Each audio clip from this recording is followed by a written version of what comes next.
네, 이렇게 적으시면 되겠네요. 맨 위에 거는 여러분들이 4장 그 56페이지에 있는 거에 적으시면 되고요.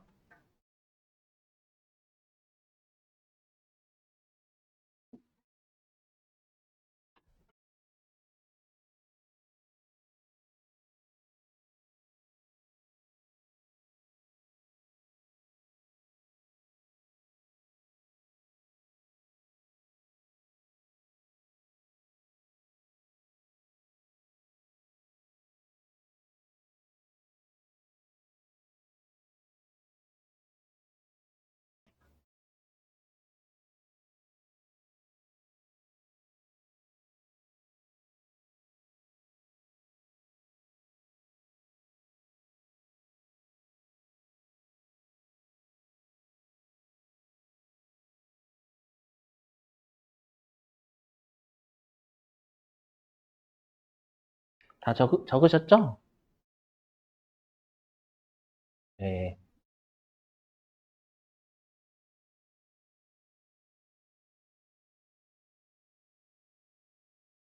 제가 그 제목 적는 건 교재 그대로 제목이 있을 거예요. 거기다 적으셔도 돼요.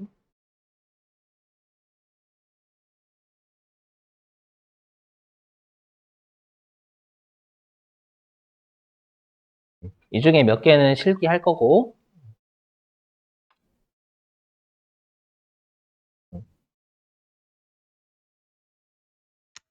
자, 보시죠, 자본.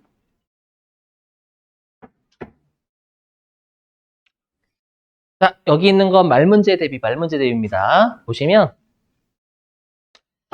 자, 우리가 자본은 여러분들 자산, 내가 총 가지고 있는 거에서 부채, 남으로부터 자금을 조달한 걸 빼내면 순수한 내 것만 남게 되죠. 그래서 우리가 자본을 뭐라고 하냐면 순수한 내 거다라고 해서 순자산이라고, 순자산. 됐죠? 그래서 시험에 순자산이라고 나오면 말문제요. 자본이라고 해석을 돌리셔야 되고요. 자, 그리고 또 갑자기 시험에서 뜬금없이 자기자본이라고 출제할 때도 있어요. 그죠? 왜냐면 우리가 남으로부터 조달하는 게 부채잖아요. 그럼 남의 거를 우리가 부채를 타인자본이라 타인자본, 남의 거.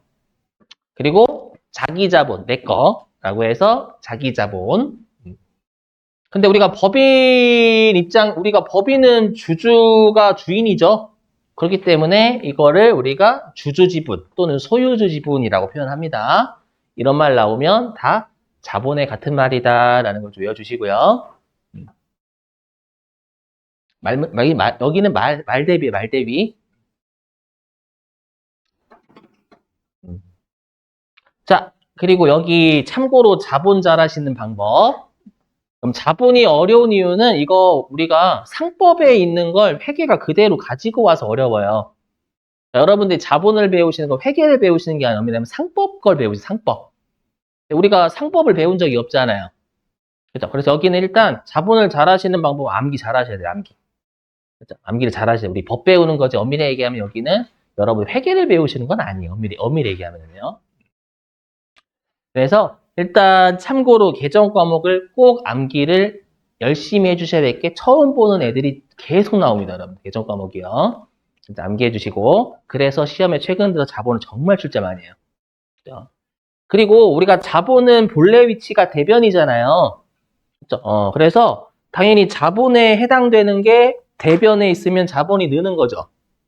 그리고 자본에 해당되는 게 왼쪽에 있으면 자본의 감소, 이거 당연한 거잖아요, 여러분들. 근데 이게 뒤있다 중요한 게 뭐냐면 자본은 애들이 좀 이상한 애들이 있어요. 뭐냐면 자본은 여러분들 본래 위치가 대변이어야 되잖아요. 근데 차변인 애들이 있어요. 본래 위치가. 걔네들을 반드시 외워주셔야 됩니다. 특히 마이너스 붙여서 외워주시는 거 추천. 그렇죠? 마이너스 안 붙여서 외우시면 우리가 자본을 깔 때는 차변으로 까야 될 것 같잖아요. 근데 본래 위치가 차변인 애들은 깔 때 대변으로 까야 돼, 실기하실 때. 그렇기 때문에 실기를 대비하기 위해서 자본이 본래 위치가 대변이 아닌 차변에 대해 꼭 음수를 붙이셔서 외우시는 걸 추천드립니다. 물론 여러분들이 그렇게 안 하셔도 이론 문제는 맞아요. 마이너스 안 붙이셔도 단지 실기 때문에 그래요. 실기 때문에. 실수하실 수 있으니까. 그럼 그런 애들이 뭐가 있는지는 2교시 때 하고요. 지금은 요 틀만 잡고 갈게요. 자, 반드시 외워주셔야 됩니다. 자, 보시면. 자, 우리가 여기 자본 쪽은요, 누구와의 거래냐에 따라서 계정을 좀 구분합니다. 일단 여러분들 우리 주주와의 거래를 회계에서는 자본거래다라고 표현하고요. 그 다음에 주주와의 거래가 아닌 걸 손익거래다라고 표현합니다. 됐죠? 그래서 시험에서 말 문제로 주주와의 우리가 자본거래 이렇게 표현하면 주주와의 거래다 이 생각을 하셔야 돼요. 손익거래다라고 하면 주주와의 거래가 아니다라고 해석해 주셔야 되고요. 말 문제. 자, 그럼 어떻게 하냐면 우리가 주주와의 거래는 크게 어떻게 나뉘냐면 자본금, 자본잉여금, 자본조정 이렇게 세 가지로 나눠요. 세 가지 또 나누고 그 다음에 손익거래는 기타 포괄 손익노계액, 이익잉여금 이렇게 나눕니다. 근데 이게 짜증나는 게 뭐냐? 이 5가지는 계정 과목이 아니에요. 계정 과목이 아닙니다. 계정이에요, 계정. 그럼 여기에 속하는 애들이 또 다양하게 있다라는 거예요.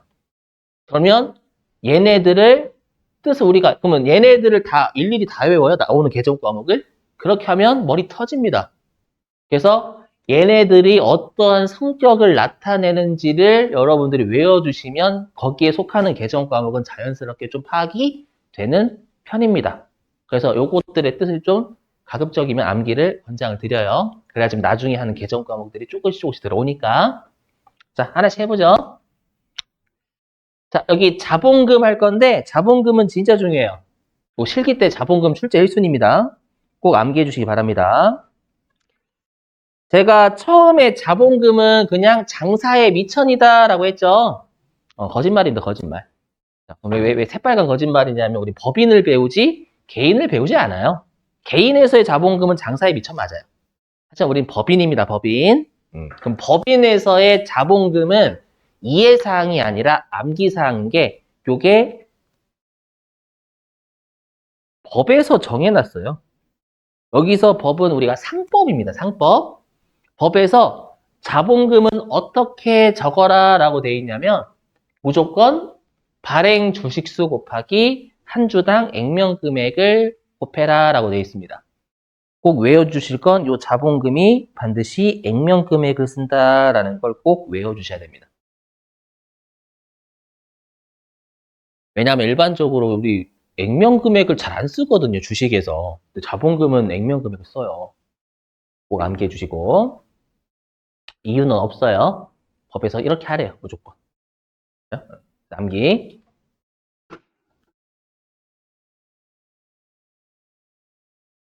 뭐 이건 여러분들이 뭐 삼성전자라고 한번 검색해 보시면 삼성전자의 발행 주식수 뭐 56억 주 이렇게 나올 거예요. 그래서 뭐 금액은 100원일 겁니다. 제가 알기론. 아무튼 나중에 검색하시고. 자, 근데 여러분 우리가 주식은요. 혹시 어떤 주식이 있는지 아세요? 예. 주식이 두 개가 있어요. 두 개. 나중에 삼성전자라고 검색해 보시면 삼성전자 우라는 애도 있어요. 우. 그게 뭐냐? 우선주라죠. 우선주. 우선주. 그래서 우리가 주식은 다시 우선주하고요. 보통주라는 게 이렇게 나뉘어요. 그러니까 우리가 알고 있는 그 회사에 대한 지분율이 몇 퍼센트다라고 표현하죠. 그건 보통 주식입니다. 보통 주식. 그러니까 보통 주식은 내가 그 지분율만큼 나의 의견을 피력할 권리가 있어요. 그럼 우리가 의결권이 있다라고 표현하고요.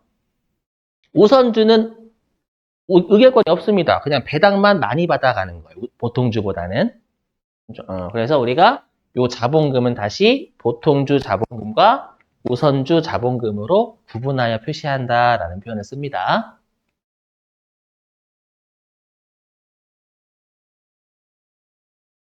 자, 그다음에 동그라미 2번.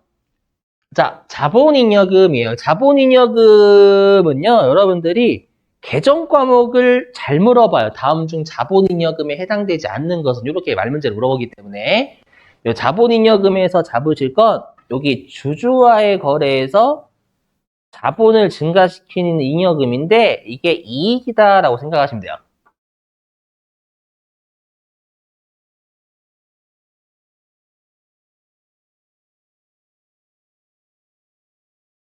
해석하면 자 여기 해석하면 여러분들이 앞으로 보실 자본잉여금에 해당되는 계정 과목은 전부 다 주주와의 거래에서 이득 본 놈들이에요.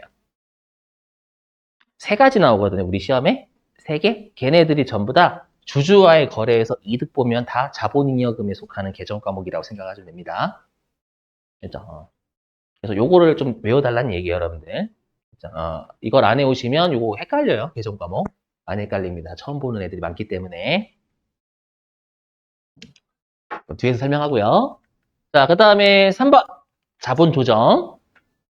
자, 자본 조정, 특히 자본잉여금하고 자본 조정 계정 과목 꽤 많이 물어봐요. 두 개를 비교하는 거. 그럼 자본 조정은 뭐냐면 그냥 이거예요. 자본 거래예요. 즉, 주주와의 거래는 맞아요. 근데 자본금도 아니고요. 자본잉여금도 아닌 애들 있죠. 주주와의 거래인데 자본금, 액면 금액을 안 써요. 그리고 주주와의 거래에서 이득 본 것도 아니에요. 그러면 다 자본 조정이다. 이렇게 표시되어 있습니다. 실제로. 회계가 아니라 상법이요. 그래서 어려워요. 이게 암기가 좀 많이 필요하기 때문에. 이렇게 돼 있고, 그 다음에 주주와의 거래에서 임시적인 성격의 항목도 자본 조정이다라고 되어 있습니다.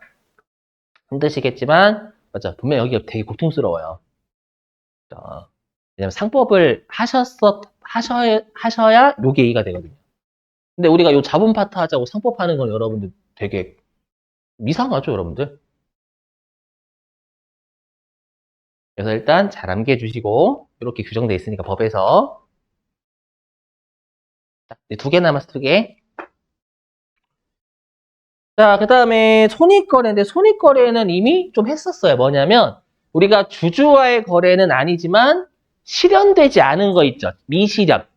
그래서 우리가 실현되지 않은 손익이 아마 기타 포괄 손익이다라고 있었을 거예요. 자본에서. 그래서 여기에 우리가 미실현된 손익. 예, 그래서 얘를 기타 포괄 손익 누계액이니까 우리가 전부 다 실현되지 않은 손익이면 기타 포괄 손익 누계액으로 간다라고 생각하시면 되겠습니다. 그렇죠? 뭐 대표적인 게 평가 이익이나 평가 손실들 생각해 주시면 돼요. 일반적으로. 실현되지 않은 거잖아요, 여러분. 잘 외워주시고 대표적인 게 매도 가능 증권 평가 이익이나 손실이 있었죠. 자, 이제 동그라미 5번 이익 잉여금. 자, 조심하실 게 잉여금이 두 개죠. 자본잉여금이 있고 이익잉여금이 있어요. 그렇죠? 이 두 개를 진짜 조심하셔야 돼요. 자, 여기 좀 보시면 우리가 상장기업도 자본은 똑같이 쓰거든요. 아이고.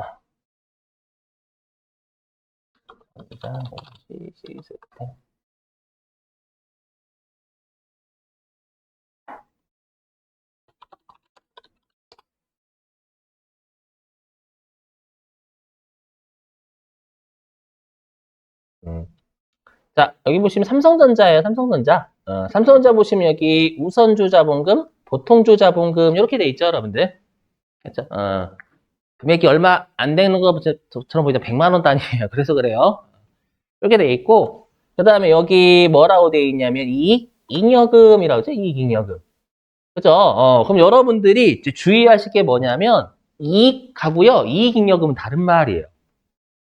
이익과 이익잉여금은 다른 말입니다. 자, 들어보실게요.